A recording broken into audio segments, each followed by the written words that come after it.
You're listening to the RMPodcast, the official podcast of Red Moon Productions. Here are your hosts, Brandon Davidson, Keith Cheatham, and Sean Sebastian. Enjoy.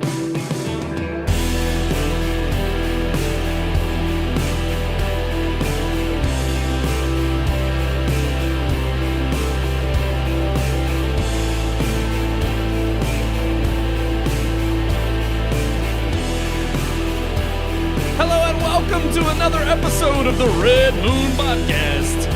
I am one of your hosts, Brandon Davidson, alongside our normal new host, Sean Sebastian, and Baz Luhrmann. I directed Elvis. Oh, yeah? Yeah. Wow, we've got him in the studio, It was everybody. amazing. I did it all by myself and no one helped. Is the mastermind, Baz Luhrmann, coming to you live. Honestly, I feel like see him say that. I don't know much about Hill. I could see. I'm trying to think of a good director that just seems fitting for. JC. Yeah, James Cameron, No. a little bit. Yeah. Maybe Zack Snyder. Well, no. I feel like Zack Snyder's, he's just Could bombastic. you imagine and Zack Snyder Elvis movie? Like Actually, that would have been amazing. amazing. That would be amazing. I'd be okay with that. Truth be told, I don't know if I'd be okay with that. I want to see it. Yeah. And I don't. And here's the thing: I want to just fast forward through whatever the regular cut is. I want to see the Zack Snyder cut. Zack Snyder from cut. the start. Yes. Okay. Still waiting on. Well, after this movie. This is Memphis. Yes. But no, we actually have another director's cut. That's gosh, that noise is just. It bothers you, don't it? Well, like I me wasn't eating my slurping. food. You're slurping. Keith wanted to run and grab his coffee before. I wanted to. I told not, him no. I wanted to not be here when it opened, so everybody thought, "Where's Keith?" And you could be like, "We died. murdered him." COVID. That I B1 guess. variant's Too coming soon. around. Too soon. It's been 2 years. B1, the It's too Baz soon. one. Baz 1's Baz around. one. Actually, it would Man. be funny if we just had toilet paper lined up and we went back like it was the beginning of the pandemic and just acted like, oh my gosh, it's happening, guys. Yes. That very fitting. Very, very fitting. Because we would know immediately. No, we're not in the Twilight Zone. Apparently, there's That's a real Twilight life. Zone Are we in like the danger VR zone? game that's coming out. Ooh. Like for the Oculus. Or, I don't know. I'm sorry, Like, the Meta Quest. some stuff is like it depends.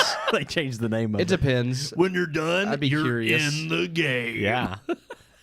Actually, Jumanji. there was a Just get freaking pulled right in. Yeah. a great episode of, I don't know if y'all remember this, Are You Afraid of the Dark? Where it's got like this little, I remember a clown, and What? that's about it. a clown. No, there was one of those I know episodes. there was. But this one was like a, I think the correct PC term is little person. Oh. That A was in midget? the episode. Yes, a midget who had a CPU Or dwarf. like glued on his hand, and he was this virus in the computer. Oh. I mean, come on, talk about non-PC. I don't remember that a episode. midget Like as a- the virus. A Pentium 4? Celeron processor. Celeron. Yeah, but it was a very good like creepy episode. I liked Are You Afraid of the Dark? Yeah. That and Goosebumps. Goosebumps was good. They were Yeah. both Yeah. great. And Goosebumps, I think, had better movies. Which Are You Afraid of the Dark never tried to do a movie? Well, they weren't but really. their They were episodes they were better. 2-part episodes that they just put out on VHS as a movie. Yeah.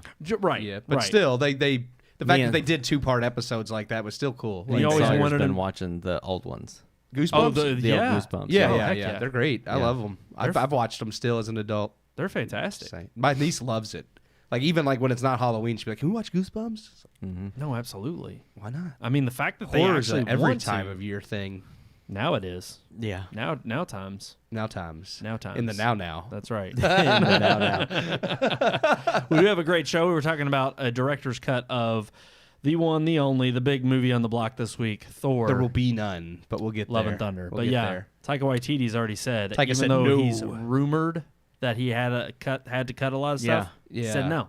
I don't want a director's cut. Well, he just come out and said he was gonna. He No, would no, love no, to no. have a director's He cut. said that there was a lot that they cut He out. said everything that cut was cut for a reason. Right. Oh. Yeah. He said there was too many jokes, so he had to cut it Too down. many Yeah. jokes? Yeah. We're gonna get there. Yeah. So just imagine if there's still too many jokes, how many were there after the director's This is cut? basically going to tell everybody what we think about it. But yeah, when I read that, I was like, well, if it was a dumpster fire before you made edits, I don't want to see what the director's cut looks like. We're alluding to don't what know. our review states. I don't think. We started talking about it a little bit next door, and Kristen hadn't seen it yet, so she was just like, no spoilers. Yeah, we don't want to do that. If you haven't seen Thor: Love and Thunder, just turn it off now. Well, Come you back in can about listen 10 to the minutes. review. The review has no spoilers. No Okay. spoilers in the okay. review. But as always, the discussion afterward definitely will divulge into spoilers. So, of course, without further ado, so Keith can get his coffee, let's go ahead and dive into our review of Thor: Love and Thunder.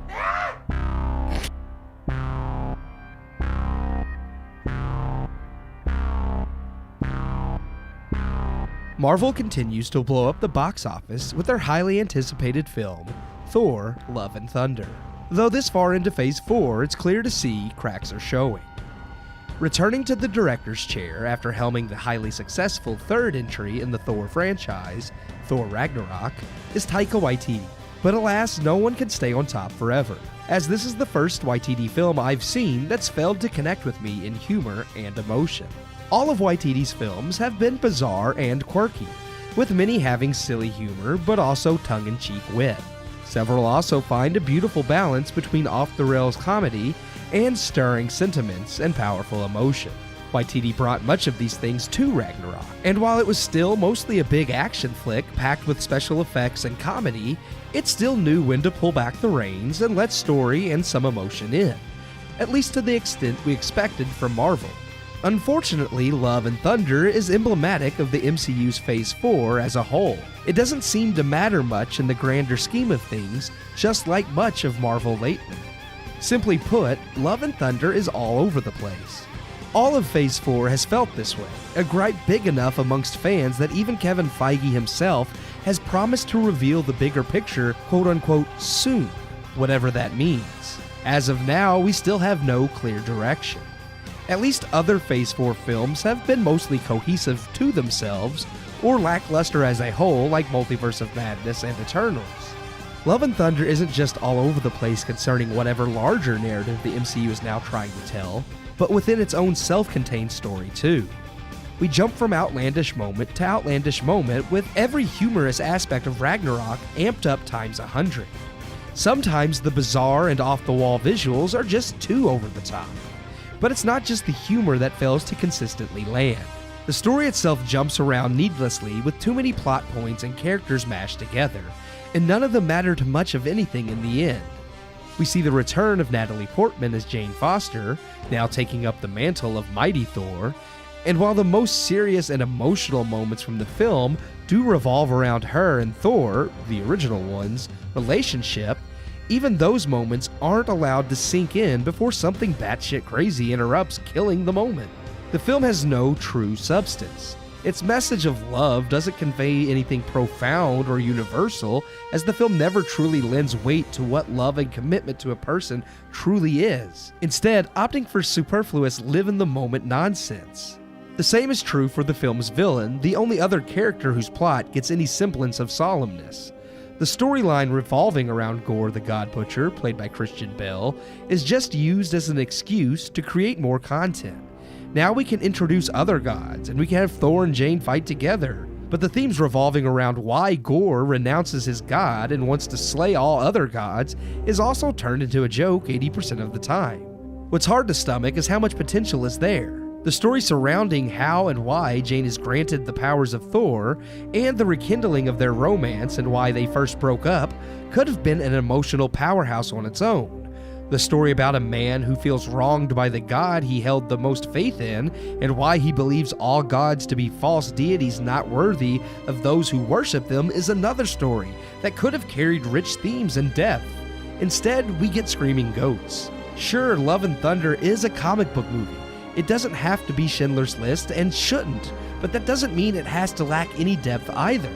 There's plenty of action and spectacle, and if that's all you want, you'll be plenty satisfied.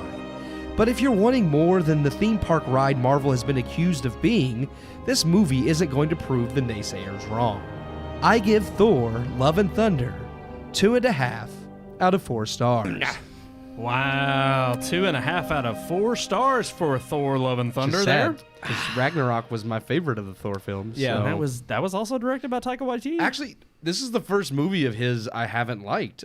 His other, because he does he does have that quirky, bizarre sense of humor, but it never overpowers like the emotional moments in his other movies or the wit, because Hunt for the Wilder People had good emotion and comedy. What We Do in the Shadows didn't have a lot of the emotional aspect, but it had a lot of wit and intelligence in the humor. Jojo Rabbit. Jojo Rabbit was very, very powerful. You owe me a porter. Yeah. Jojo Rabbit made me cry, so that one was great. Yeah. So it was just, I think, disappointing to see that. It was almost like they were like, yeah, you did such a great job with Ragnarok, and then you were nominated for Oscars with Jojo Rabbit. Just do what you want. And he just went wild with it, and it just had no Patty substance. Jenkins, Wonder Woman 84 2.0. Yeah. Sorry, that's what it felt like. I was more entertained by this than that, but yes, it was very much I wasn't just comparing them I know. directly. I just say he did. He went, I can do what I want, and he did, and none of it really had substance. I don't know, people, like I've seen people argue already, well, the storyline with Jane and the spoiler alert, her getting cancer, the storyline with Gore and killing the gods is like, yeah, but they were very superficial. Yeah. There wasn't any like depth to. You're supposed to feel emotion because she has cancer and because Gore feels forsaken by his god and wants vengeance, but you never really believe it. Like that, they never touch on any of the depths from the comic book storyline about like all of this going on. Like in fact, even Thor himself wasn't an admirable god in this movie. So at some point, I'm just like, why do we care about him killing the gods? They are all jackasses in this movie. Yeah. Well, and you had even said something, and this may be getting a little too deep into the lore, but you're a resident comic book nerd on the show, Keith. So coffee's good. By all means, embrace it. Embrace it. We were talking about how even you. in the series, or even in the movie, they get to the city of the gods. And they say something that alludes to the Eternals they're watching over the city. They showed some Celestials outside. Oh, there it is. Okay. They're outside like the building looking in because all the gods are there. And I thought that kind of odd because you have like the gods that are based on all of real life gods in the comics. Right. Like Zeus, Hercules, all the Greek gods, the Egyptian gods. They all exist in the comics. But they're kind of like little g gods as far as like the Celestials are kind of a higher tier in power. And I thought it was odd because they didn't give us any explanation for a lot of what's going on in the Eternals movie. And then they throw them in, I guess, as Easter eggs in this, but still showing them is alluding to the fact that they're like amongst these gods. And I'm like, but that if they're creating the universe and supposedly the gods that exist within these earths and universe, they're a higher tier. Why do they really care what's going on with these gods? Like those gods would be beneath them. They don't care. Well, not only that, but Gore would pose no threat to them. And I feel like the city of the gods. Kind of in the comics he would, but he doesn't have were hiding that power there. I mean, it felt like it was a place for them to lay low. Zeus did say, he's like, Gore will never find us here. We're all safe. So in the comics, he definitely would have been, I think, a little bit more of a threat to the Celestials. But in this movie, no, they never give him more power than just the sword kind of curses. I'm just saying, just as we can't destroy God, anything they created wouldn't be able to destroy the Celestials. And that's, well, because they don't go into any of that depth in this either, but his sword is actually from, like, the god or creator of the symbiote hive mind, who's exists. Like, he's same, like, basically same level as Celestial. So Gore does have kind of a lot of power there. We don't get any of that. But you don't get any of that. Because another thing that you mentioned. I didn't expect them to go right down that rabbit hole in this movie, but I thought maybe they would leave Easter eggs so they could build towards one day. But yeah, go ahead. No, what are they building towards? Exactly. No, exactly. Well, but you had mentioned something about the Necron sword too. That's what. Yeah, the Necro sword is what he has. Or the Necro sword. But it was like the fact that even is briefly alluded to, but you really, other than the initial entrance of that as a plot device, you just get the shadow comes out of it. It lands in his hands. He's now dark. And then that's just supposed to be all-consuming, I suppose. It does have like kind of a sentience of its own, which they kind of allude to in this when it's whispering to him, like, kill the gods. But it's made out of basically the same thing as symbiotes. It can't overtake the body like the symbiotes, but it still has that same, like, it's connected to that same hive mind. So without going... In the comics. In this, like, they were just, Without going into any more of the lore, let's head over to Sean. What did you think of the film in terms of just spectacle and as a whole, as a movie? Coming out of the movie, actually I was at 2.5, and on the ride home I mulled it over and just kind of recapped some of the things that I had seen and some of the things that I just couldn't stand, and I lowered the score down to just a flat 2. Same. I definitely was entertained more with this movie than I was with Multiverse of Madness. and some of the other recent Marvel movies, other than No Way Home. But it just to echo what Keith said in the review, there was no substance. There was too much comedic aspects to it. Too silly. And the jokes were over, and some of them were good, and it's like, but they're over, so just let it die, move on. And they just kept rehashing the same jokes, whether it be the love triangle between him and the axe and the hammer, and the goats, and just so many different things. Even him being declothed by Zeus, I felt like that was completely it ran its course. It was funny when it first happens, but they just keep going and going and going. The orgy in that scene, went overboard. Well, I mean, like, it was funny again, the first time. It fits with Greek mythology, but it was over and over. I'll give it that. But then when he keeps going on and saying you're not invited to the orgy anymore, I'm like, okay, we get it. We know it's orgy, funny, ha ha. Yeah, and it's like, try explaining that to a child that goes to see the movie, what an orgy is. Right. Zeus is kind of vain in Greek mythology, but they did. I think they did. Everything was taking to like the extreme in like, okay, here's their character archetype, and we're gonna take that times 100 with everything, and even the whole city of the gods thing. Like I told Sean, I was like, I did laugh at like Korg's god, the Ninny of the Nani. I thought that was funny. Like, hey, Ninny Nani. But other than that, like that one little weird moment would have been fun. But then, like you said, you had Bao, the god of dumplings. Yeah, and I was like, that was stupid. It was like an emoji, or something. Well, it's from the Disney short, like so. It was like an Easter egg to a little Disney short about. I think it was right before whatever. I forget what Pixar movie it was. Right. Yeah, before. but either way, it's like, why is it in this? I mean, other than yes, it's owned by Disney too for a comedic moment. I know, but that's it. Yeah. But it breaks so much. Like that's the problem I had with Multiverse of Madness, is that with the whole Infinity Saga, yes, there are outlandish things, but they always tie it into some type of like reality within that world of how their physics work and how things work. Mm-hmm. There's kind of a basic understanding and a believability to a lot of even like the Infinity Stones with how they explain like their existence and how they control space, time, reality, all the things. And then now it's just kind of like, because everybody was able to believe all the other crazy stuff before, they don't bother explaining anything. It's just kind of like, oh, anything can happen with the multiverse. Oh, gods can do anything because they're gods. It's like, I agree with that, but when like I told you, like when he gives the kids his power at the end, it really bothered me. Yeah, because it's like, since when could he do this? And it's not that in the comics he couldn't. Why didn't he do it to defeat Thanos? Yeah, why not?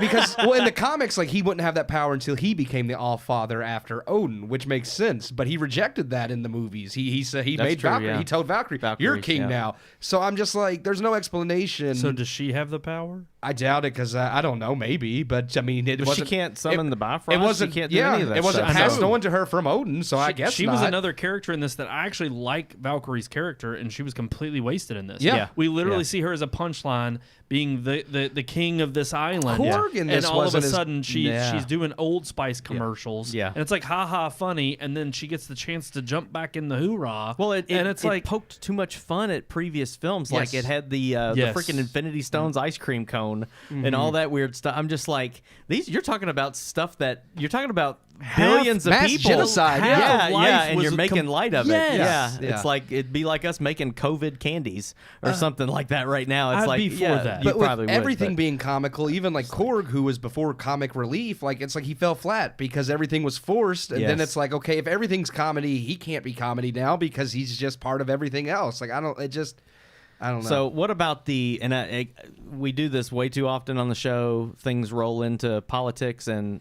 the culture. Yeah, it's and all hard that, to avoid what it. What do you think about the huge push towards the LGBT thing in this movie? Well, it's not like we didn't see it coming. I mean, Disney said like everything they do now will have. Right, I know, but Eternals was bad enough, and then you've got.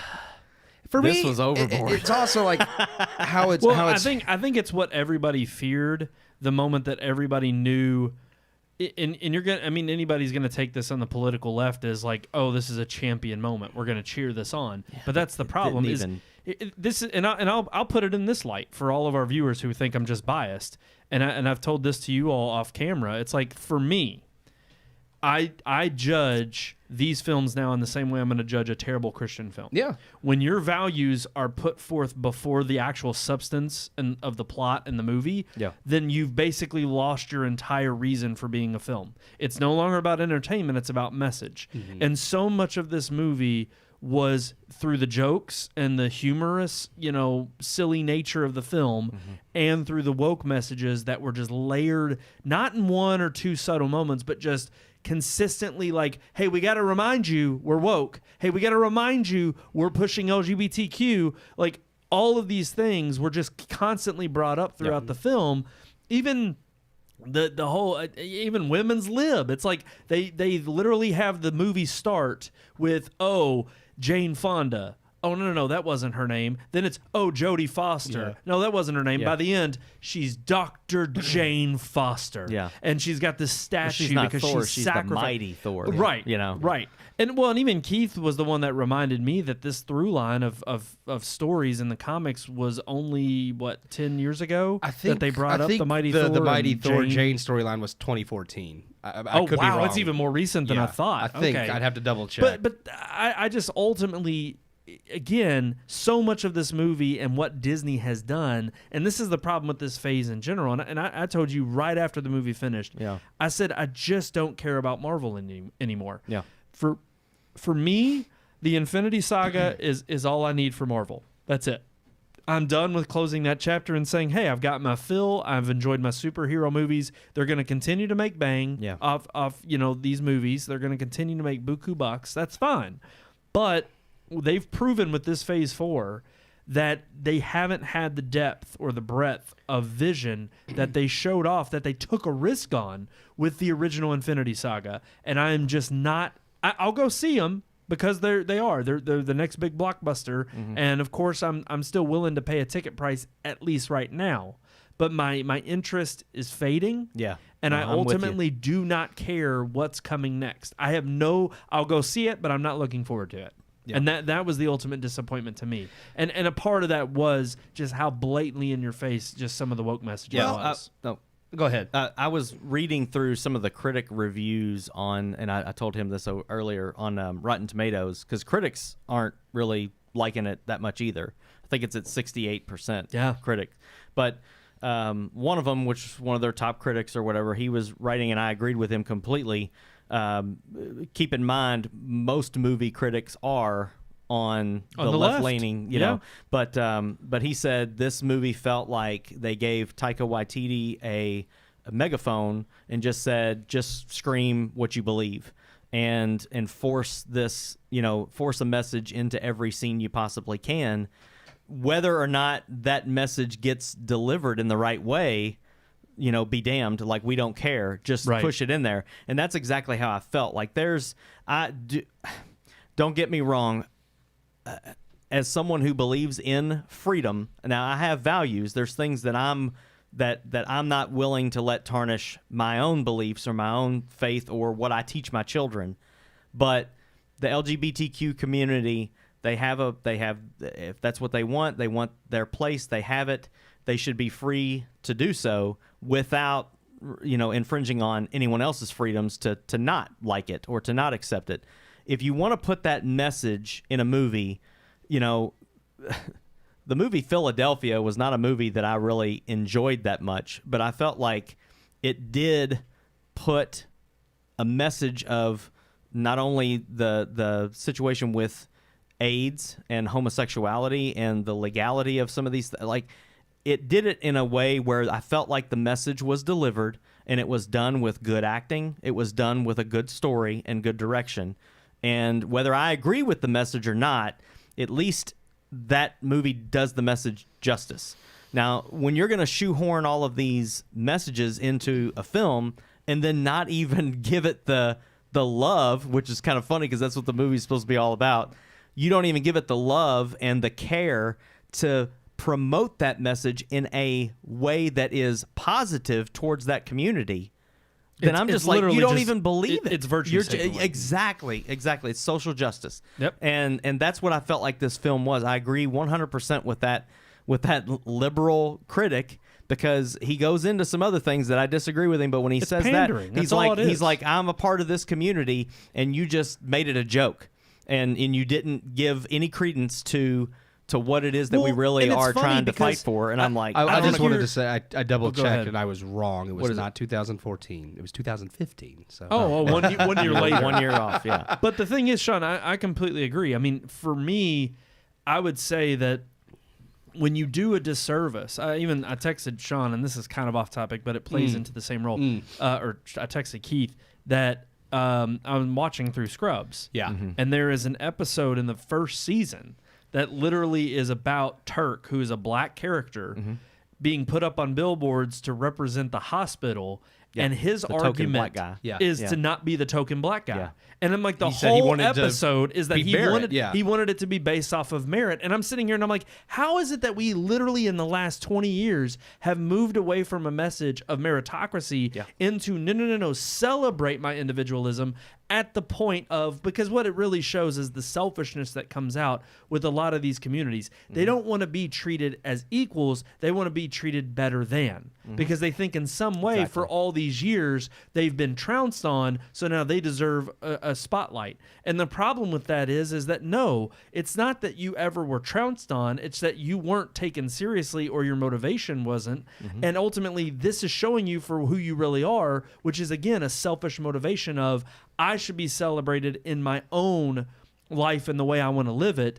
And again, I think it shows through in this movie the true colors of just how pandering to that community is. It's like, are they just a cheap ticket buy? Is it now going to be that we expect LGBTQ or multi-diversity angles in Disney films solely because we want to sell ticket prices? Because at the end of the day, when you had diversity, but it was just diversity for the sake of saying, look, we have an inclusion of all kinds, but we're actually going to still have a breadth of depth and life to these characters. I can remember a time in my life when the argument for LGBTQ rights, it wasn't even that, it was just LGB. Like it was when it was just those rights. Yeah. And it was literally for the purpose of just saying, we don't want to be recognized as this. We don't want this to be who we identify as. This isn't our sole purpose for existence. And I think I would hope that louder voices in that kind of community would speak out against the kind of pandering that's done in this film, and that Disney seems to continue to beat that drum, because we are getting it in not only just one aspect of Marvel films, but across the board. Yeah. And you can say it's representation, but what it is when you don't have a decent story or a plot point, like in the movie Philadelphia, bad representation. It's terrible representation. Yeah. The same reason as a believer, as a Christian, I will continue to not defend God's Not Dead. Yep. Because it is a terrible movie. Yep. And it puts its values and its principles and message ahead of an actual good story. And there's better stories to be told that can tell the same values that Christians want to pass along and be done in a better way. Yep. And you do yourself and your community a disservice when you don't treat them respectfully and equally. Yep. And so I really do think that is a huge miss in this film. And partly why I think you're going to continue to see the trend of Marvel movies. I know it made buku dollars, but give it time. These things do affect the bottom dollar over the course of time. And if Marvel continues down this path of being subpar with their overall storyline, I mean, we talked about it after we left the theater. We're 6 movies into this phase. And I have no idea what's going on. I pulled a thing. Well, I didn't expect, because they kind of played this, like, hyped this one up as just being a solo Thor, so I got that. But they hyped up Multiverse of Madness huge as being a huge puzzle piece in the next thing, and it didn't do nothing. No. And that's what's really bothered me is I was going to pull this image up I found online from IGN. Hold on. Here we go. Phase 1, this is from IGN, MCU runtimes by phase. Phase 1 had 6 films, 12.4 hours. Phase 2, 6 films, 12.7 hours. Phase 3, 11 films, 24.9 hours. Phase 4 so far has had 6 films and 7 shows for 49.5 hours.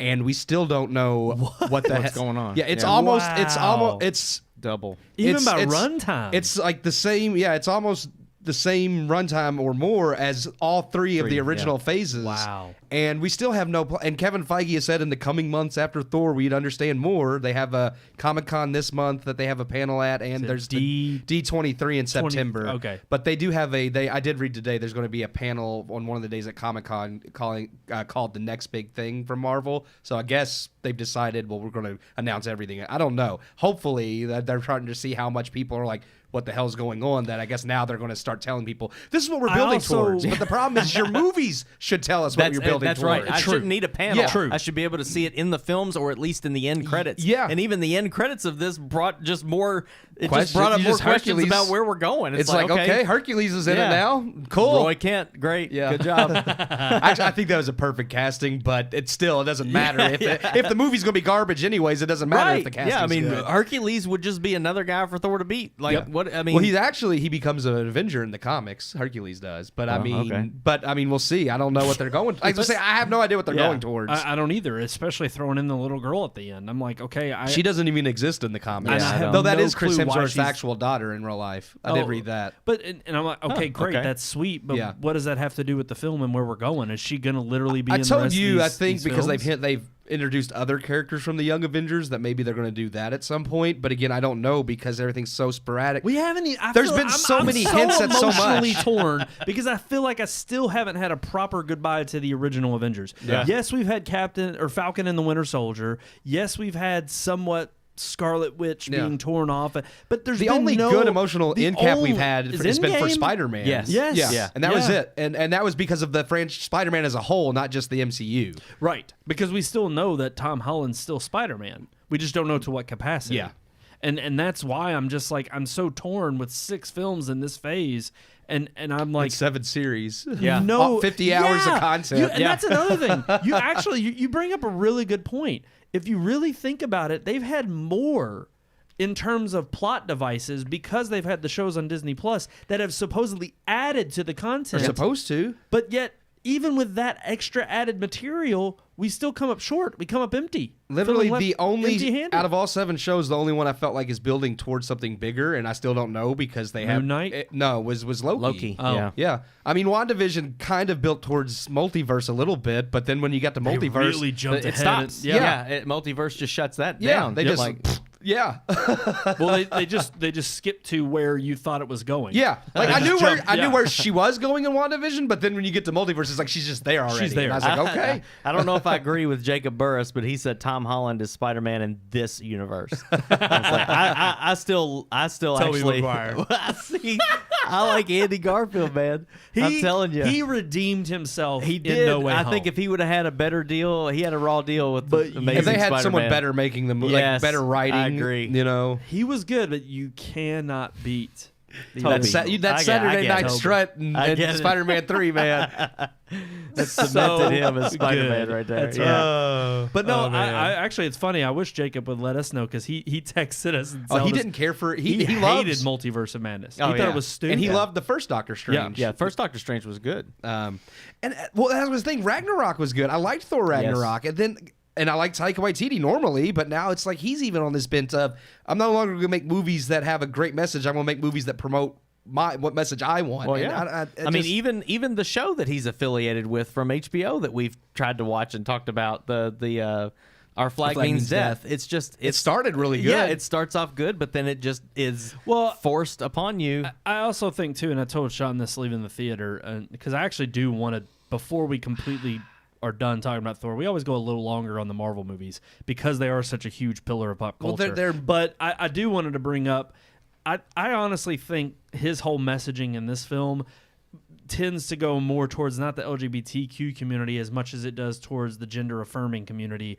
of just everything's fluid and it doesn't really matter. The scene who with you Korg love. at the end Yes. cements that. 100%. Right. Well, Well, that was and I even that was the said- scene that offended me the and most. maybe this is looking too deep into it, but I even said in a subtle way, and I agree it's a little different when you're talking about a kid who has an imagination, but I said the whole thing with Axel which is Heimdall's kid, and him wanting to keep insisting he be called Axel. Yeah. And then Thor gives into that and refers to him as Axel. Yeah, he's like, your father gave you a great name. And, right. But then, and I told Sean, I said, it would have been great if he had actually chose Axel, and then when he gets to that moment, and Thor is willing to call him that, and he goes, no. Well, this out of is respect my for name. his father, who was a great Asgardian who died, Right, and but then we you don't make light of Heimdall too in the end credit scene. That was and so stupid. just, Like, I already knew she went to like everything in the movie sets it up to that, and then you see like her fade away as all the other gods do. So it's like, oh, she's turning into dust. She went to Valhalla.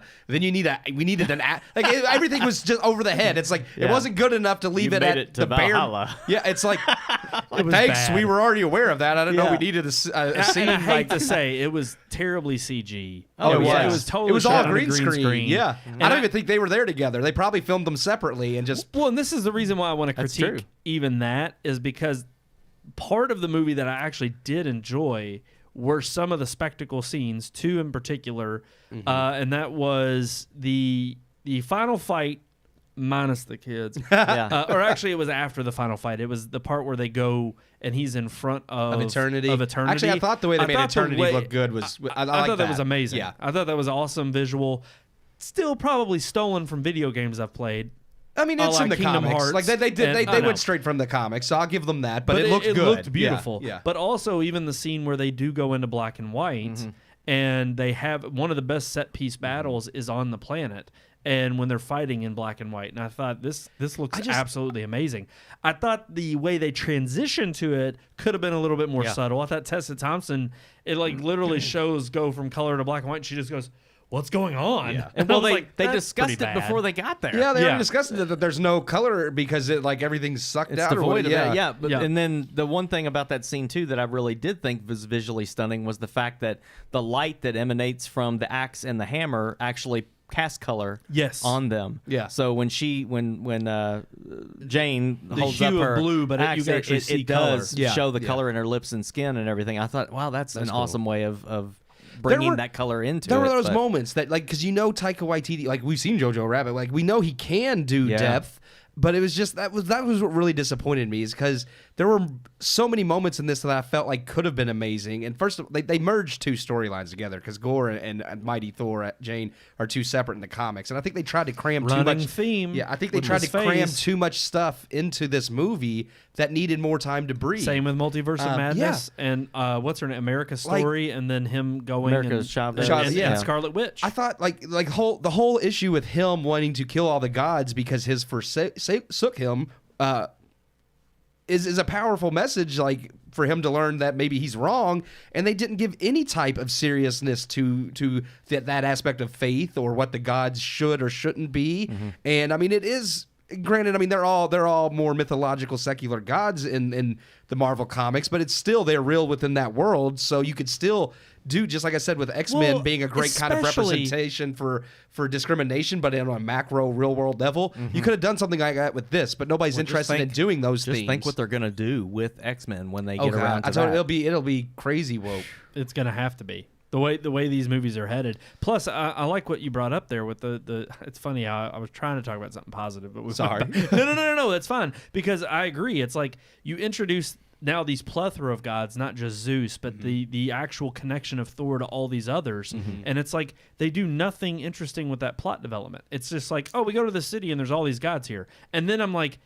Okay, what do they have to do and to offer to this story? They don't even have a story of their own. Within the realm of the MCU, I don't even know why I should care that they're all being murdered. Because especially all this movie showed me that they were all terrible anyways. Yeah, true. They deserve that. Yeah. Well, and I will say again, maybe I'm looking too far into it, but I thought the actual beginning scene, when you see Christian Bale's Gore going up to the god that he does kill. Yeah.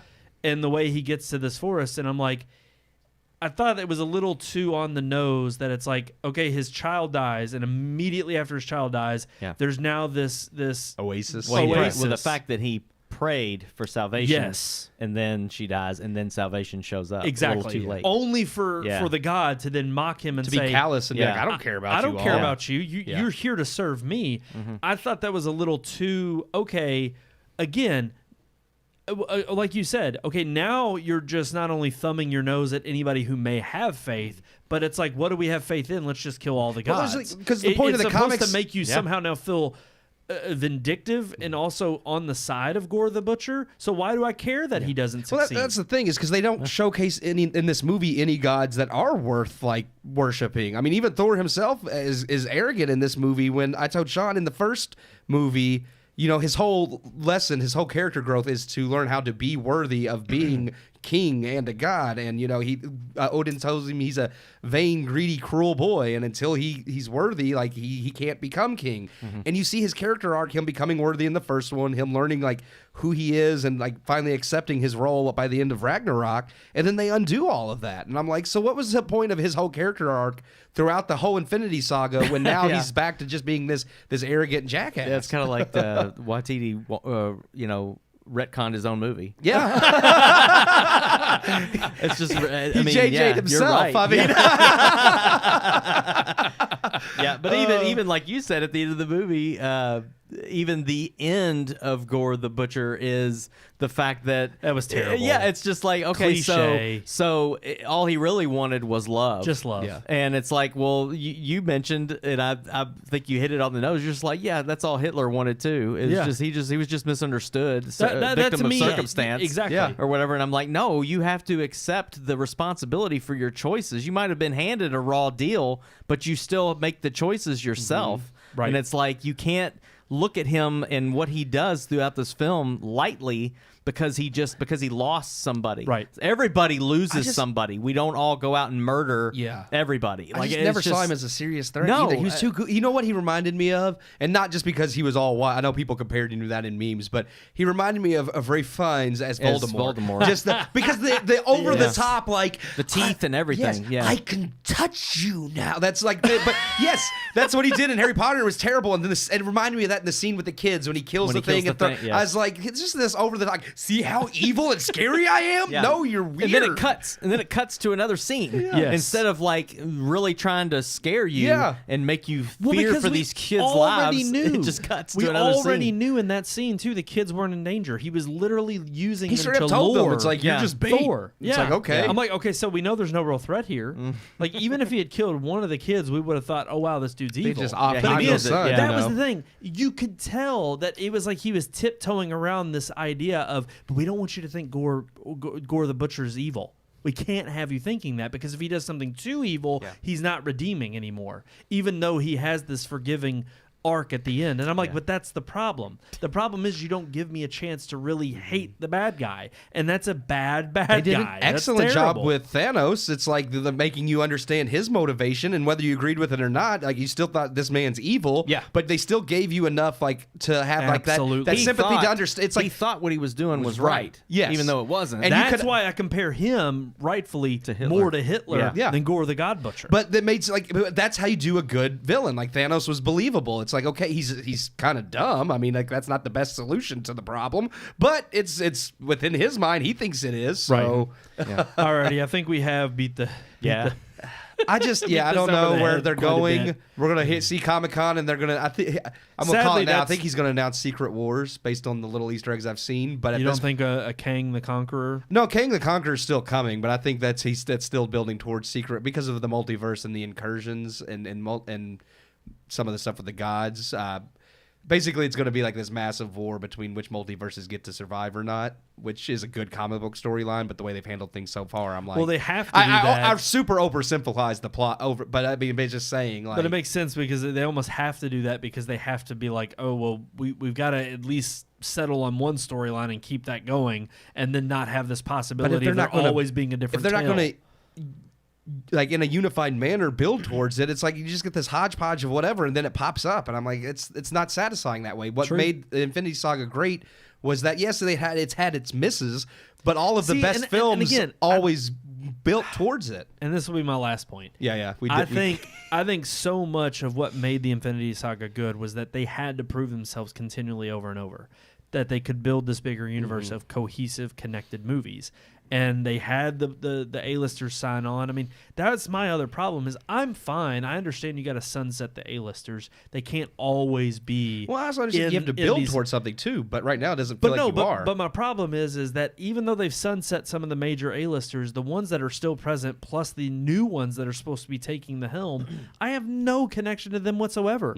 There is no Robert Downey Jr. or Chris Evans for me to connect with. You had I Thor, told but you, then they made him a joke. Right before you came in here to record the review, I said, I don't see so far in 6 movies one instance of a scene like Iron Man versus Captain America at the Sokovia Accords. Yeah. Something that serious when something is on the line. It's not even action. It's them sitting at a table arguing. Yeah. There is nothing like that of detail or of the stakes at hand, what's really what's on the table here. Nothing like that. And I'm sorry, but out of 6 movies, if you can't give me that, honestly, the one that closely even comes close to that is probably Black Widow, and it's a prequel. Shang-Chi was fine. I think it took moments to slow down, but it was an origin story. It doesn't build towards anything. Exactly. Yeah. It does a good job of introduction, but as far as having the severity level, I mean, the only thing I can compare it to is the opening to Black Widow when she's having to escape. Actually, yes, that was. Yeah. I love the way that opened, but again, I felt a little too late. But we'll see. We'll see where they build towards, because right now I agree. Like there's nothing. There's little threads here and there, but they. Well, let's talk about it a little bit in headlines, because it does involve Thor, but we're going to talk about a boom and bust in Hollywood. Is it coming?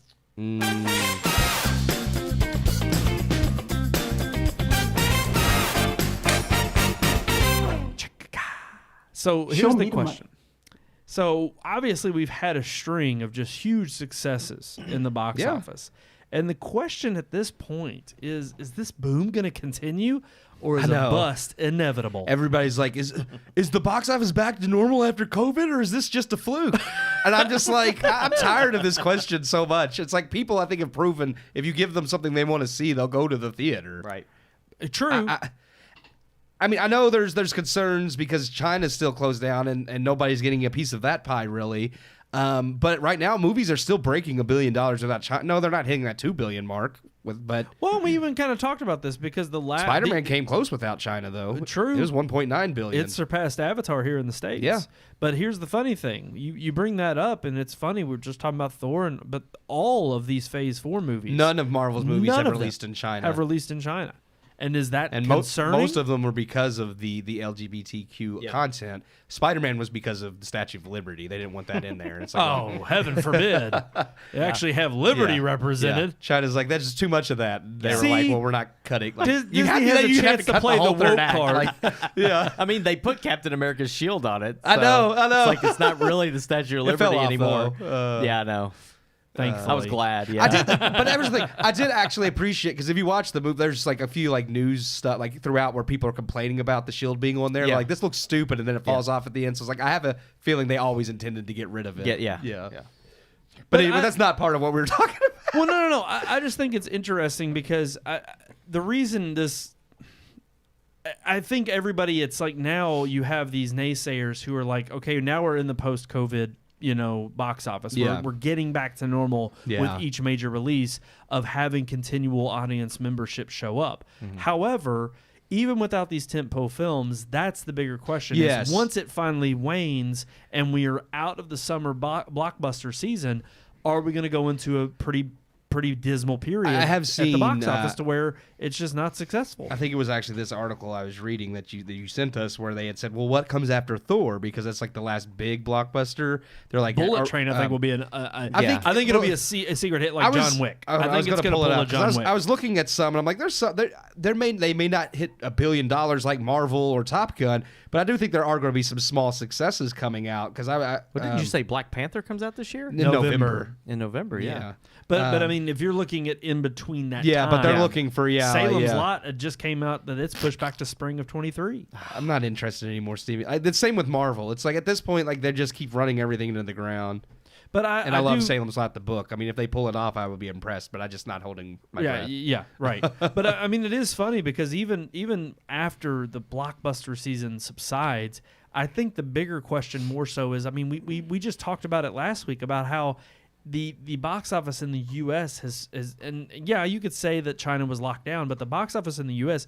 has surpassed, even on point of where it's not anywhere near where 2019 was before the pandemic, but way better than 2020 when everything was shut down, and even 2021 where it was still dismal because you had movie studios like Warner Brothers putting everything on HBO Max and most people trying to do streaming. But even Disney's reverted back to just a theatrical release of every major film before it ends up releasing on Disney Plus. Are we going to see a smaller box office after Thor? I think so, because there aren't a lot of blockbusters coming out after Thor until Black Panther. But I don't think it's going to be a complete going back to COVID. Like you said, I think Bullet Train will be a success. Nope, still coming out. That'll be a success. Is it going to be $1 billion?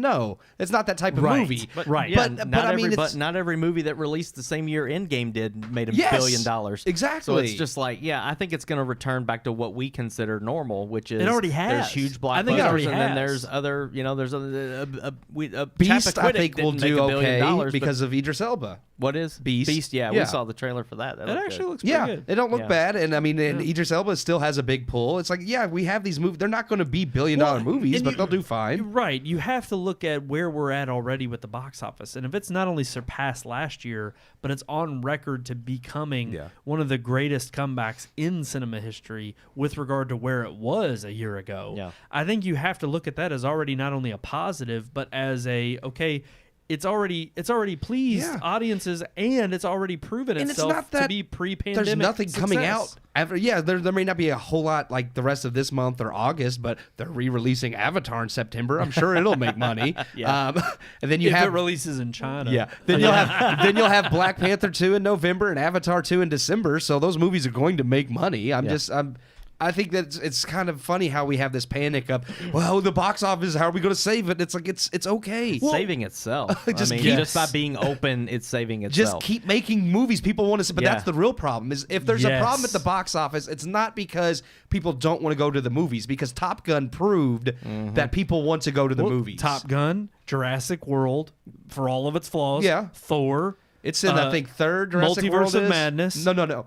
Top Gun's 1. I think Jurassic World's 2, and Multiverse is 3rd. Hell, even box Elvis, office of this year so far. Even Elvis, a kind of unsung, because of the content matter, and of course even Baz Luhrmann has some fans out there that have a draw. It's you have to think in terms of these movies already being successes for just simply the subject matter alone. And I agree. It's to think that literally, I feel like we get this opposite message every time the pendulum swings. It's everything's going great in the box office. It's but will it continue? Will a bust come? Well, I'm sure there's going to be some downtime. But it's and then we have these huge successes and these flops, back in December with freaking, I love breaking it up, West Side Story. And Lightyear. And Lightyear. Well, people are worried about the pandemic, and there's a new strain. And maybe look at the quality of your movies. Quit making up excuses, and look at what people want to see. Minions came out, the weekend after? 2 weekends. 2 weekends after Lightyear, and it shattered, it says 129 million. Shattering records, and I'm what happened you think in 2 weeks? Everybody's idea of COVID changed? They heard about Lightyear and didn't take their kids to see it. Lightyear just now cleared 200 million globally. That's pathetic. Yeah, that's awful pathetic for a Pixar movie. That's pathetic. Well, Minions, I think, did 140 something million in its first weekend. I may be taking that out of 120. That's what he just said. 129 million. The 129 opening weekend, and Lightyear's done 200 globally since 3 weeks ago. Yeah. Wow, it's pathetic. That's god awful. That's what I'm saying. It's not that so people there is don't booms and busts. As I'm saying, it's not that people don't want to go to the movies. It's just that they don't want to see the crap you're shuffling. They want to they want to be entertained. They want to go in and have something that moves them on. Like I said, you have to make something that reaches everyone on a human level, not just a singular mindset or a topical moment. Because what makes movies like Forrest Gump great, or Saving Private Ryan, Schindler's List, Return of the King, is that they reach everybody because they speak to everyone on a human level, not just a specific topical mindset or group of people. Yeah, I think honestly what hurt Lightyear more than anything, it was not only the fact that there were countless articles written before the movie ever released about some of the subject matter that was going to be in the film, and then you had Disney's ultra woke people showing their Zoom meeting, and that released, and people were able to see what the real intentions are exactly in that company, and that I think that hurt Lightyear before it was ever released. Those two things, because people knew what they were going to show. They knew what they knew it was intentional. If you didn't know that was in there before you went to see the movie, you would have probably went and saw it thinking, and you might have even like been disappointed but shrug it off. Yes. But the fact that you knew their intention wasn't pure, it was we're forcefully going to make sure that this is in there because we know that we need to put this in something as popular their own as vanity, Lightyear. their own vanity, and patting themselves on the back by saying out loud, no, we're going to force feed you this until you love it. Exactly that is what it why is. people didn't go see it. Like you said with like Christian films like God's Not Dead, and I'll bring up one I know for a fact, it's a purely conservative pushed film, an American Carol or whatever, with Kelsey Grammer, John Voight. It has some moments I thought were humorous, but overall it's not a good movie, and that's because its only point of existing is to spread a extremely conservative message. And any movie like that fails because you're not, like you said, you're not focusing on the substance or quality. You're focusing on making sure you can browbeat people with your message. Yeah, but when and you it make a doesn't movie work. like Father Stew that pushes Christian values and beliefs, but does it in a realistic and relative way, even it like ends Brandon up being said, a success. Martin Scorsese's Silence, was that Silence? it? Yeah, Silence. that's a secular movie, but it still has great messages. You know, it's funny that you brought up Silence and Martin Scorsese because I wanted to talk a little bit about something that our good pal Mr. Kevin Smith brought up. Yeah, sometimes I love Kevin Smith, and he's all over the place. Well, but I'll see. We'll hear about what he said. Let's talk about it because we were talking about Thor and of course the review of Thor. And, I do think the trailer for Clerks 3 looks great. I have not seen it yet, but I know it just dropped this past week, and the movie's done, so it's coming out in September. So that's something we have to look forward to. And who knows, that may be a little indie hit. If it breaks 100 million, you know it's going to be fine. I'm pretty sure he produced it all on his own, like paid for it. So it's not like I'm sure it's. But I mean, all of Clerks are very minuscule. So. But I wanted to talk about Kevin Smith bringing up Scorsese's Marvel comments in light of Thor releasing this past week, and I'm actually going to bring this over to our screen over here. I was going to say, would you like me to read this wonderful great block? If you don't mind, and then I'll try to zoom in on it so that I can show our peeps here. Oh, look at that with 100% real fruit juices. Oh, naked. Nice. They are not a sponsor. Oh, just have to throw that out there. As soon as I You zoom put it in reader mode, and it gets rid of all the apps or ads. Oh, that's right. That's right. I could do that, can't I? Gosh, get your tech brain there going. It is. There it is. Get your Apple together. There we go. Here we go. Are you ready? Go ahead and read it. Okay, if you go follow along with the map. No. Oftentimes, those directors, it seems, have been in situations where doing junkets or an interview situation, and it's a question that gets thrown in there, and it's not like them going, get me the New York Times, I want to tell somebody how I feel about comic book movies. It's also an adjacent to a zillion other questions that are being asked. But in our culture, in our very tribal culture, somebody like Martin Scorsese referring to comic book movies as amusement parks and theme park rides gets a bunch of people who have made comic book movies their lives for the last 10 years very unhappy. You're asking a guy who made Goodfellas what he thinks about Spider-Man. What do you think you're going to get? He's a very serious filmmaker, and he's a man who's of a certain age and stuck in his ways. You should not be surprised that's his response. For every old filmmaker who's like, I don't get it, there's a bunch of young filmmakers who are like, I get it and I want to do it. We don't have to ostracize the people that maybe don't get or aren't into the same movies we are. Huh, you mean people can have varying opinions and it's okay? I just want to show, there he is. Look at that guy. No, I agree though. It's like people like different things, people hate different things, and we live in a society now where if you don't agree and like everything I like, then you're evil and I don't want to have nothing to do with you. Yeah. I mean, here's the thing. I do somewhat agree, but I kind of think of it as a cop-out. A little bit. He didn't want to say anything bad, but I mean... Well, and here's the thing. I see why he's taken this route. I understand ultimately that he's not going to badmouth Martin Scorsese because, again, you're talking about a huge figure in cinema and all that he has done. But I also think, too, that it's like you have to kind of still agree or disagree with what he said about Marvel movies. And I think... this is part of why we came to the defense of Marvel before. At the time, I agree with 100%. No, that's what I'm bringing up. We came to their defense because they were proving him and others of the same ilk wrong with adding substance to what they thought were just popcorn flicks for blockbuster season. Yeah. But in that time since, the Infinity Saga has sunset, and now we have Phase 4. And after the last several films, I hate to say that now I would be in a position of saying, no, you have to call a spade, and I have to come down on the side of Martin Scorsese and the route that Marvel has taken. Yeah. And it's extremely disappointing, but I have to disagree with Kevin Smith's take here. It's like, no, Scorsese has a kind of elevated sense of how cinema is done, not just because, he's created great cinema, but he's a master and a study of cinema. Oh, yeah.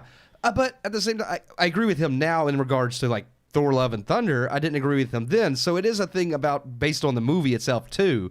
And I do agree with Kevin Smith in the sense that Martin Scorsese doesn't seem to differentiate between like Endgame or Thor: Love and Thunder. He just thinks all of Marvel is a theme park. And to that extent, I kind of disagree. Yeah. But yeah, if all Marvel's going to give us is stuff like Love and Thunder, I'm like, yeah, at this point, I'm getting tired of being on the roller coaster because it was fun for a while, but now I want to puke. Yeah. Exactly. Very good. Yeah. Sean, do you have anything to add to those comments? I agree. I kind of feel like you've got this guy like Scorsese who, yes, he's made some great films, but a filmmaker should know that there's people that don't like his films. Yeah. So I'm like, you've got to know as a filmmaker, especially as one that's seasoned as Scorsese, that you shouldn't be really giving those kind of opinions or downplaying someone else's filmmaking. Let the films decide that for themselves. If you make a crap movie like we just saw, it decides for itself. If you make two films that go together like Infinity War and Endgame that leave grown men bawling in a theater because their favorite hero sacrificed themselves, or because, the father-son relationship between Iron Man and Spider-Man, like that gets me more so in some cases than some of the relationships that you see in a Goodfellas and at The Departed and things like that. Like The Departed just made me want to freaking punch the screen when Leonardo DiCaprio dies. And I'm just like, that's Spoiler insane. alert. Yeah, well, if you haven't seen it by now, It's you're an old stupid. movie. It's true. There's something wrong with you. It's like Vader's Luke's father. Yeah. Oh, man, you gave that away. Why'd you say that? Dang it. My gosh. But yeah, I just don't. I feel like filmmakers shouldn't really critique. It's kind of like an artist critiquing someone else's art. I don't feel you're of the same. But here's the thing. It's I like think let that's the art kinda do that for itself. I think that's what Kevin Smith is saying, though. He's giving credit but to no, saying he's playing it too close because he wants to be. You're talking about a guy who wants so badly to direct a comic book movie, and True. they haven't given him the No, chance. what I'm saying though is he's not coming going to badmouth them. He's coming to Scorsese's defense, saying, "Look, Scorsese gave his honest opinion in a press junket with a bunch of other."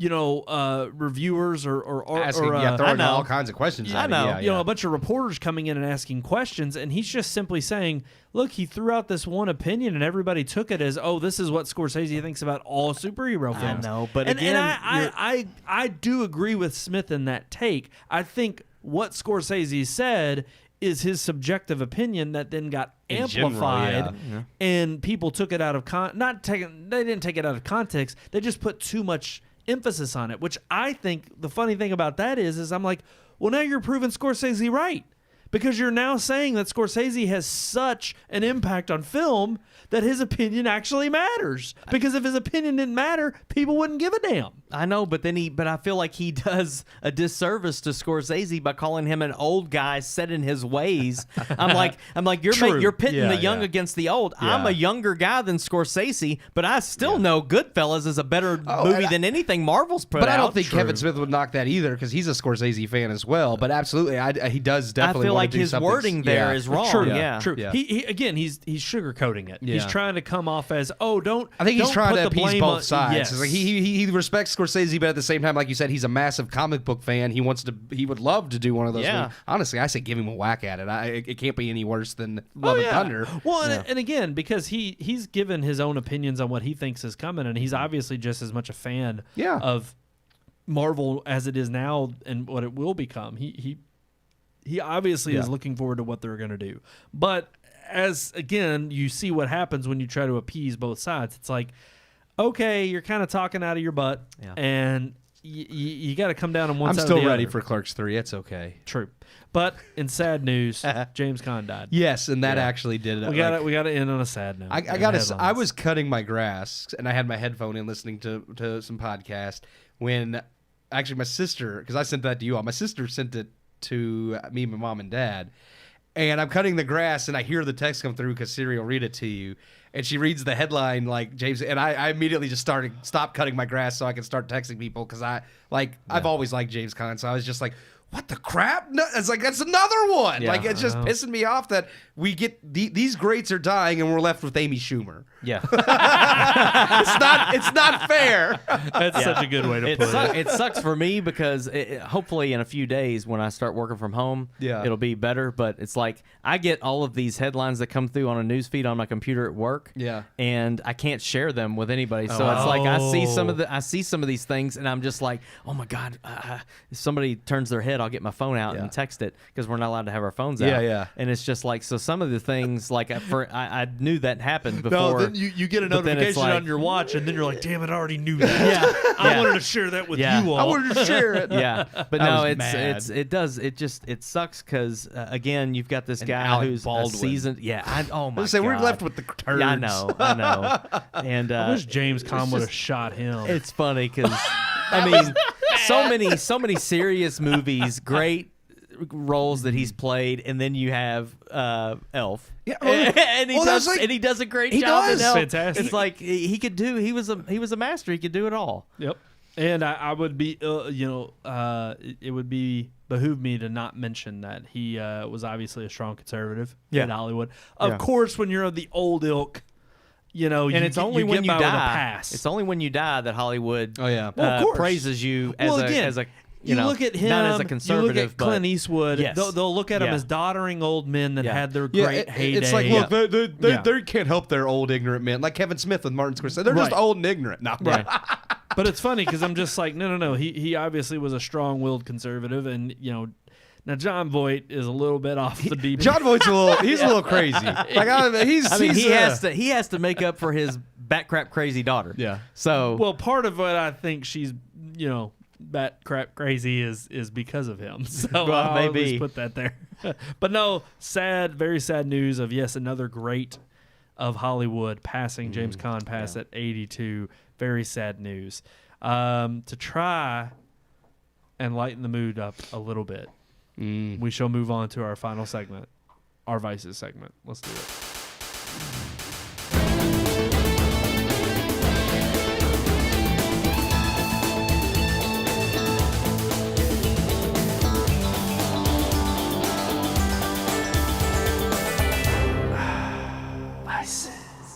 Vices. Y'all ready to talk some vices? I guess. We're going a different route with vices this week. What is it? We're talking about hygiene. Yeah. How important is your hygiene to you? At first, I was going to make this very much a very specific about how often do you take a shower. Because I wanted to think about you all in a shower. Yeah. But hygiene it's funny when I first I get it because when I read it I was like, is that really? But then I was thinking about other people and I was like, no, definitely, like that can't be advice. He's like, I'm thinking about other people that are just I don't bathe. Yeah, I just I don't but I don't put on deodorant. No, I've worked with and known people who needed to bathe a lot more than they did. And I just question it because it's like, how? I'm gonna say something in a minute that's gonna offend somebody, but just go ahead. Well, it's not gonna offend one of you. Oh, good, that's fine. I was like, bring it. Yeah.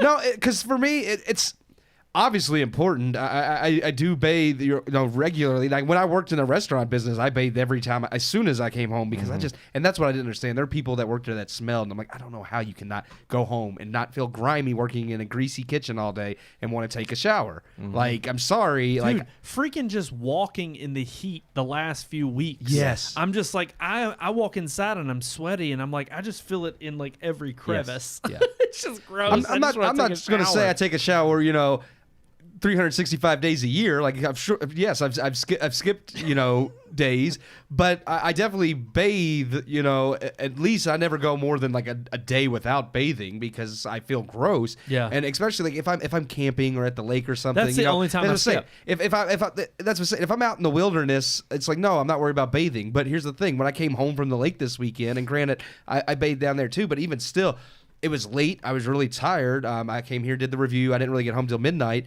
And I wanted to go to bed, but I was like, I'm not getting in my bed until I take a shower. Yes. Because even though like I can bathe down there, it's still not the same. It's like I drug whatever back with me, just the dirt and grime, and I'm like, I'm dude, you taking like a shower. You feel like I sleep better. Yes. Yeah. If I feel nasty and I take a shower, I can lay down and cool off, and then as soon as I'm dry, it's like, dude, Maybe I've never felt better. Maybe I'm a complete weirdo, but I swear, like I could just feel like my pores are clogged. Like I can't sleep. Like my skin can't breathe. I got to shower. Yes. Like I'm just like I don't know. All right, Sean, I want you to bring it up. What were you so I was just going to say two things. One about my own personal hygiene. I definitely use a lot of water in the house because I shower after everything. So some things I won't talk about on the show, but if I cook on the griddle outside, all that grease popping on me and everything. Exactly. As soon as we're done eating and people have left, if we're having people over, I'm in the shower. As soon as I get home tonight after smoking a cigar outside and all that stuff, I'll take a shower before I go lay down in bed because I don't want to lay and get cigar all over my pillow. I mean, it's just seeped into everything. I like it, but the wife doesn't like it. I was going to ask, is that more of a wife? It is, preference? but I also, when I lay there all night and smell cigar, I just want to lay awake and sniff myself. So it's like, for me to get some sleep, I need to take a bath. I normally want to do that anyway. So as far as hygiene goes, I will say that it wasn't until COVID hit that I really had to like wash my hands. I'm not a guy it's kind of like, I know my dick's clean. I don't need to wash my hands. So I would pee and not wash my hands. COVID broke me of that and got me in the habit of washing my hands more often. But when I take a shower, this is a vice because I will go through a bar of soap quick. I have to I sweat, and I sweat in places that most people sweat. If you don't wash down there, there's something wrong with you. Yeah. Downstairs. Heck yes. So especially in the back. Yeah. So there's hair. Yeah, so, I wash my ass too. Yes. So I will get all up in that. Oh, crack. that bar of soap just it withers away in my butt crack. I now, go in there. If I lived with others that were also going to use the bar of soap, they don't use the bar of soap. Okay, yeah, I wouldn't do that. That's your bar of soap. I get that bar of soap up in there. But do you like put it in between your cheeks and like squeeze it? Well, yeah. What do you mean squeeze it? First of all, I don't squeeze a bar of soap. Yes, you can with your I take the bar of soap and I it's just gonna rub pop it right out of there. No. Yeah. You can squeeze No, it. I rub it in How there. far are you shoving it up your anus that it stays in place?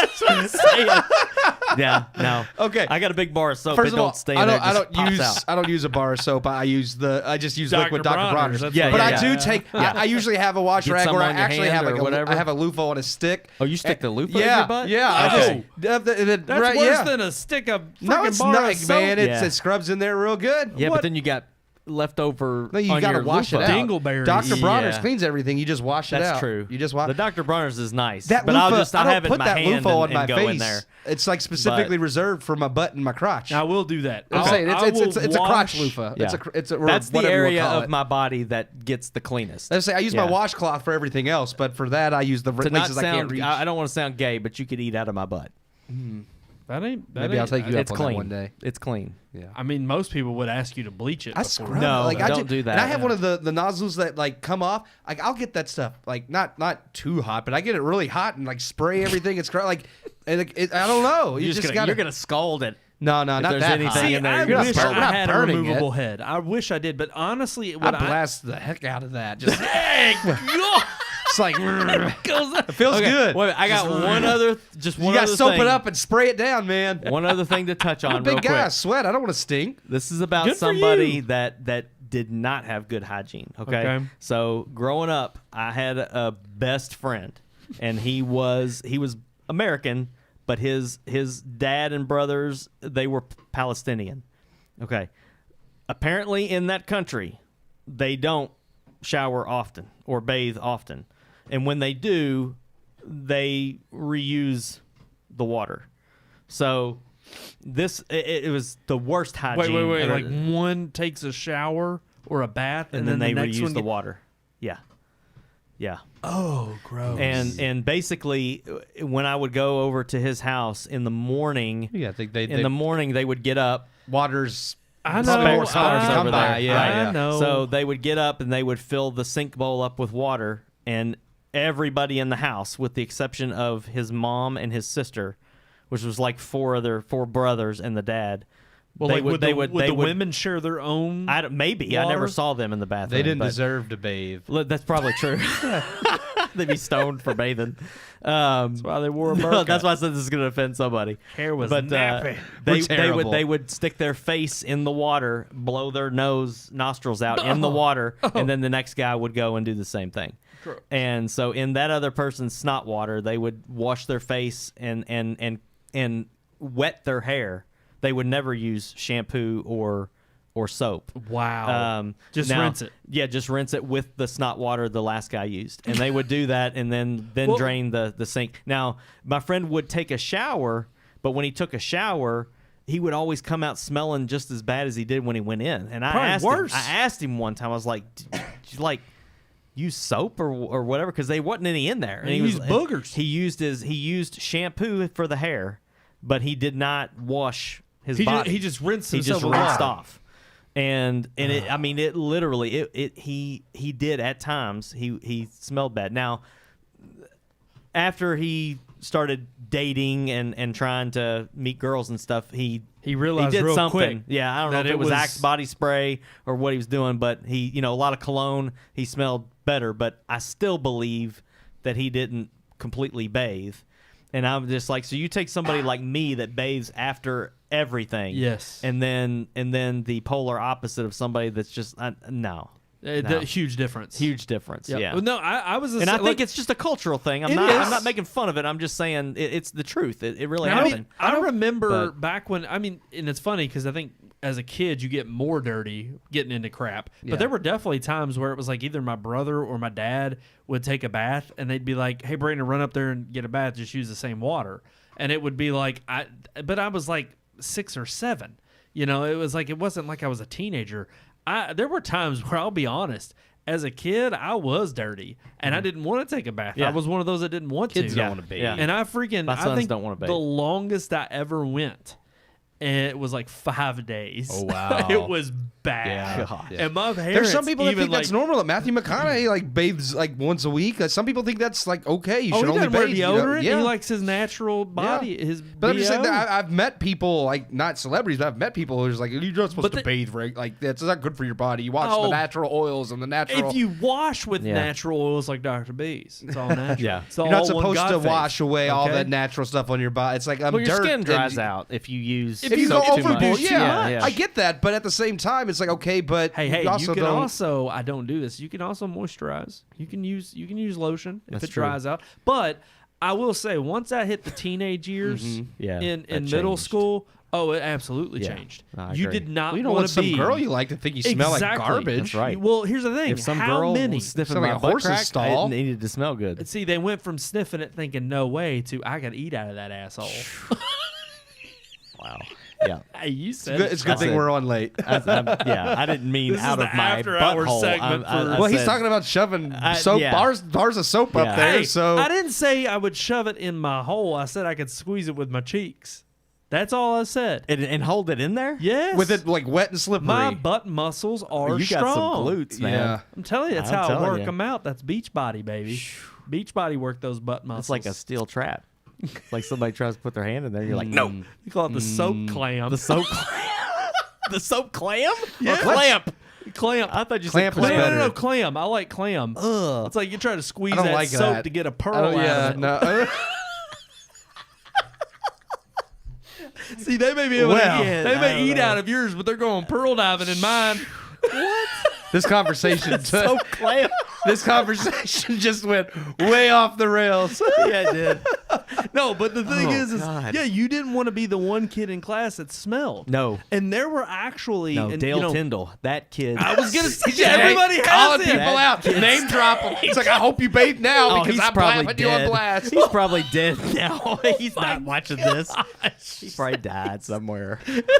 Because he didn't bathe. So Somebody's like, poisoning. "You stink, I'm killing you." He was that kid that just you knew he's gonna be in a ditch No, one day. I think of Christmas Story. And he's like, it was soap poisoning. But no, the thing is everybody had that one or two kids I in knew their a few class throughout. And the thing is in middle school they started telling people. They said, "Now look, your body's changing." They tried to teach you about hygiene, and wear they deodorant. were trying to tell you to wear deodorant, Yeah. and they had freaking sticks of deodorant downstairs, the little travel size, that if you forgot to wear it, you could go down to the office and you could say, "Hey, I didn't have any, or I need to put some on." Right. And they would give you this little travel size deodorant that you could put on, so you wouldn't be made fun of. Pull aside and I talk to you like, hate it. hey, you really should wear, like, and I never made fun of people, but there were definitely people that I knew, and I would agree that they were definitely smelled terrible. And there was one, I can't remember his name. There was one in high school. I rode a bus where we did exchanges. So, like, we had middle school and high school, and you went to a depot and exchange. This one kid, I do remember his name. I'm not going to name drop him. Brian Adams. It's the name of a jeans brand. I'll just put it that way. Okay. Levi. So, didn't name drop. You are correct. I know. I was just the only one I can think of that's a name. George Walmart. I think it's George. George Wrangler. There ain't no kid named Wrangler unless he's from Texas. Levi Silvertown. But no, he smelled terrible. Yeah. And I felt he was a bigger kid. Yeah, of course. And it was definitely one of those instances where it was like, Well, at some Yeah. time you have to ask I when they're was- that young too. It's like, why are the parents like? What Yes. type of parents are not telling I you? felt Hey, like it was an instance of, and even as a my parents told me as I was 14-year-old getting older. kid. Hey, you're getting older. My you dad start, was yeah. like, son, you stink. Yes. They let you know, like you Yes. need. And from that point I want on, them to back me now you up. can't say that or you're Yeah. a terrible parent. But yeah, because when you start getting that age, and they're like, It's my "Hey, body. you need to It's supposed to smell My that parents way. were like, "You smell, Natural. you have body odor, you need to start wearing deodorant." Okay, and they taught, and then that's you learning, It's growing like, up. It's like, I mean, son, you need to go wash your female penis. It's like you're affirming their gender, but at the same time You got teaching that them to be trans yeast, clean. man. Yeah. Dove for her. Yes. Yeah, it's like, man, I even got you some tampon pearls, okay? Go shove that up somewhere. Where the soap goes. The pearls. But no, look, I definitely started. It was in middle school, but no doubt by freaking high school, I was a shower a day. Yeah, without missing. I shower every only day. when we go on trips to like the lake are the only times that. Yeah. And honestly, even then, I feel somewhat okay. Yeah, because I at 'cause least get everybody in the else lake does too. and we all smell. But at Yeah. least I'm showering in the lake. Yeah. I'm rinsing it off Yeah. with other water. It's not like I'm just. You know, usually like at least one out of those 3 or 4 days that I'll Yes. take Oh, a yeah, shower. that'll and go go the whole Usually- time without bathing. no, yeah. well, and honestly, I usually, depending on how late we stay, it's usually on the last day. Yeah, Like the last day before we go home, because we're going to Huddle House, we got to meet Ariel. that's true. she knows about proper hygiene. I don't take a shower there very often because I'm scared of the spiders. Oh, they're not in the tub though. They have yes, a spider attacked me in Oh, the man. bathtub Oh, before man. in the shower. So We'll I have to just talk about that I on kind of I was another kind of segment. scared of the Scared. spiders. Hygiene is very important, and here's And another the one. spiders know that. They're just trying to get clean. That's Another right. one too is not only just bathing, but brushing my teeth. Yeah. I cannot stand bad breath, and ever since I had braces, you all know this about me. Even when it comes to my love life, it's like if I cannot date a girl with messed up teeth. Oh, I just can't. Crooked teeth don't bother me unless they're like crazy. British. Like if you have like it's like unless you have like if you have like one offset tooth, like that's not going to bother me because like but I mean Snaggle tooth. you know Yeah, no, Oh, I would yeah. agree. Yeah. I would agree. It can't be so. there's sometimes It can't- where you it's like can't look almost a like- cute character type like you know like oh it's kind of cute but like if it's Okay. like you got teeth going What every which what about way, the? It can't be like vampire teeth. Yeah, but what Yeah. about the girl that I was talking about earlier? That's in the Future Crimes movie. What's her name? Leah Crimes Review. Seydoux? Leah Seydoux. What's wrong with her teeth? What about the big gaps between all Well, of her she teeth? does have a little bit of a gap. little bit, but they're not it's terrible. It's not Michael Strahan gap. yeah I can get could by deal with with a that. little gap if you could fit like a whole dollar worth of quarters between it, you got a problem. Yes, and then it's like, come on, you have enough money to fix that. That's just wrong. Yeah, and Michael does. He has enough money to get Anthony that fixed. Davis wants his unibrow to be like a feature. Hey, that's it's his. That's fine. That's his character. Yeah, there's nothing wrong with that. But I don't still even have the brow. It's fine because he could shave it. I think he pulls it off. Your teeth, I'm like, that's a little. I know it costs more money than to shave your brow, but it's just such a glaring, like the even more so than a snaggletooth or something though. If they're not clean, if you've got yellow teeth, I just can't take it. I just can't take it. Yeah. And the big one too are people who've had braces. This is terrible. I know. He's so vain. They've had braces, but when they get them pulled off, because you could tell they didn't brush when they had them. So they have the white, yeah, like from where the glue it's like it's like the suntan lines, but your teeth, yeah. And I've got that. I've got that on my. I mean, look at my wrist, my watch, where I wear my watch. Like, damn, terrible. Okay, but tan lines on your teeth. That's different from When you got tan lines on your teeth, there's a problem. That's a quote right there. I mean, it sounds like one of those Yo Mama jokes, like from when we were teenagers. Yeah, it does. Your mama's teeth so bad they got tan lines. Alrighty, guys. I think that's gonna do it for this episode. Hopefully, everybody else out there takes care of themselves and their hygiene, and hopefully, they're gonna bathe tonight. Keep your butt crack clean. They're not your mama jokes anymore. Now they're your birth giver jokes. Your birth giver is so ugly. You're pregnant person. Pregnant person. That's so true. Alrighty, guys, that's going to do it for this episode of the Red Moon Podcast. Thank you all so much for joining. And, of course, right there at the bottom of your all screen, you can see all of our social media. Like, share, subscribe. Hold on, I've got it on the wide shot. We're up there. Can you point up there? Point, like, down at the bottom of the screen, like from here. I can only point this way. Down here? There it is. Yeah. What? You're about to hit Sean in the head. Oh, my gosh. Oh, he's doing that. Here comes the dog. Hi. Like, share, subscribe. Red Moon You Book, want to Red point Moon it out, Tweet, Joe Meaty? Look Red that Moon way. Picks, Look at the camera. and search for Red She's Moon gone. Productions on YouTube. We'd love all the support you can give us. Yeah. And, of course, there's always that old-fashioned way. Don't forget about it. It still works just fine. That's email, rmpodcast@redmoonproductions.com. I don't know if we know what we're going to review next week. Because I haven't had a chance to look. There's not a lot coming out. When I was just looking, Marcel the Shell, the Shoes one's coming out. I want to see that. The hell is that? It's a family children's movie. It was a YouTube. Isn't that Paul's movie coming out? What Paul? The Yes, Samuel that is. Jackson. Paws of Fury. That's coming out too. Yeah, Paws of Fury. Yeah, I'll They- probably have to two go see children's that. My movies. wife is going to go see something about the crawdads crying or something like where that. the crawdads. Oh, that's right. Yeah, that's coming out too. They're all smaller films. That but Nicholas Sparks movie. Yes. Is that what it is? I don't know. I'm just I calling don't know. it that. It looks It like is. it It's is based on a book. Yeah. I don't think it's not It's Nicholas not Sparks. Nicholas Sparks. But yeah, Some girl gets abused or something. Oh man, that's terrible. I don't know. It's Who wants to see that? Here we Where are. the crawdads sing. Marcel the Shell, that- shoes yeah, on. yeah, Where the that's crawdads sing, where the Paws of crawdads Fury, sing. and Miss Harris goes to Crawdads Paris. don't sing. Like, I just don't get So it. those are the, I They think don't the make point. noise. that's the one up point. on Amazon. Don't know what that is. I mean, there's a bunch of stuff. We'll figure it out and we'll tweet about it. I don't know. Yeah. Follow us on Twitter. Nobody follows us on there. We won't tweet about it. Don't follow us on Okay. there. We'll let you know by next week. Probably before the show. I think you all need to watch Crimes of the Future and tell me what you think about that movie. It's weird because we could review that. we didn't do Minions, and I feel like that's a big movie, but could Paws do of that. Fury is going to be another big I children's think movie. Paws of Fury is DreamWorks. It's Am I wrong? DreamWorks. Okay. But here's the thing: I'd also be very Sometimes much DreamWorks okay. does make they've been hit or miss, but when they hit it, they really do hit it. I would be so. okay with having a week off from the theater and picking something. I just don't know what it would be. Well, we'll figure it out. so and we we'll could let everybody do know. What is Yeah. it called? Crimes of the Future. yes. Mad Okay. God.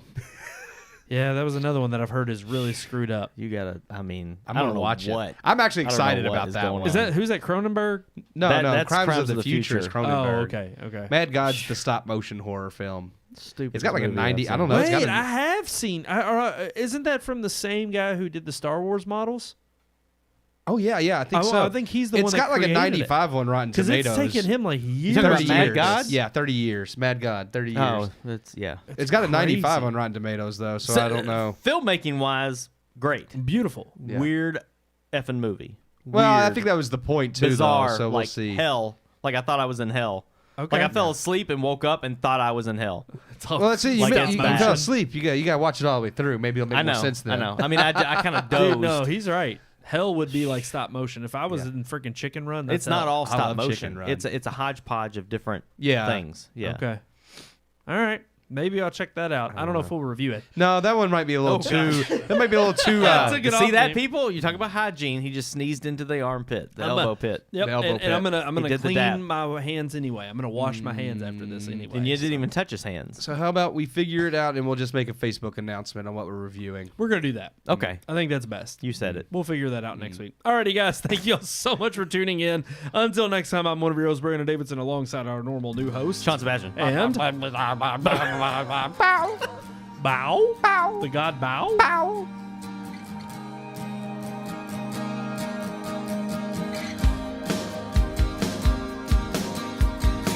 We hope you enjoyed this week's episode. For more reviews, previous podcast shows, and everything Red Moon, visit our website, redmoonproductions.com. You can also like us on Facebook or follow us on Twitter by searching for Red Moon Productions, LLC. We'll see you at the movies.